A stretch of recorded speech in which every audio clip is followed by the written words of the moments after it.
Hi guys, welcome back to my channel, Edmund Mindaros, and for today's quick tutorial, and I'm going to show you guys on how to back up your Google account emails. So without further ado, and let's go ahead. So all you have to do is to open up the manage your Google account, and then dito lang sa right side, i-click mo lang to account profile natin. And then next ay, kailangan mo lang select dito yung manage your Google account. And then dito lang sa left side menu, and then select mo lang dito yung Data and Privacy, so click mo lang siya. And then dito sa Data and Privacy, scroll down at hanapin natin yung download or delete. Ito siya, okay? So download or delete your data. So ang next ay, select mo lang dito yung download your data.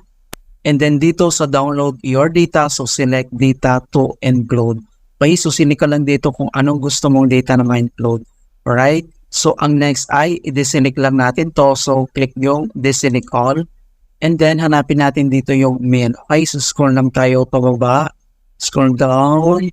And then, ito na siya. Okay, so mail, messages, and attachment. So, ang next step ay, click mo lang tong box. And then, next ay, scroll down. At click mo lang tong next step. So, dito sa pangalawa, choose file type and frequency in destinations. Okay, so pwede natin itong i-destinations or transfer. So may option dito, pwedeng send download link via email, add to Drive, Dropbox, OneDrive, or add to Box. Right, so yan yung option yan. Then dito naman sa kanyang frequency, so may dalawang options dito, pwedeng export once, and then export every 2 months for a year. So select ka lang dito, okay? So select lang natin itong export once.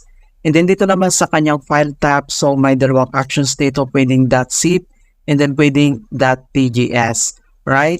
And then dito naman sa kanyang file size, so select ka lang dito kung anong option mo na kung ilang GB yung pwedeng ma-download, okay? So select ka lang dyan. And then next ay, click mo lang tong create export. And then wait natin. And so Google is creating a copy of data for mail. This process can take a long time, possibly hours or days to complete. So you receive an email when your export is done. So, kailangan lang natin itong hintayin na ma-complete yung export. And then, i-check lang natin ang ating inbox. So makita nyo dito na Google Takeout. So, your Google data is ready to download. So, open lang natin itong ating email. And then, next step ay your account and your data. So, ang next ay, click mo lang itong download your files. And then, next, kailangan lang natin mag-login sa ating password. And then next, manage your export. So automatic mga kaibigan na nag-download na siya. Okay, so ang next step ay open lang natin tong takeout. So click lang natin yan. And then next ay open lang natin tong takeout. So click and then open natin. Alright. So ang next step ay sinig mo lang tong ArcChamp and browser. So check mo itong box and then open lang natin.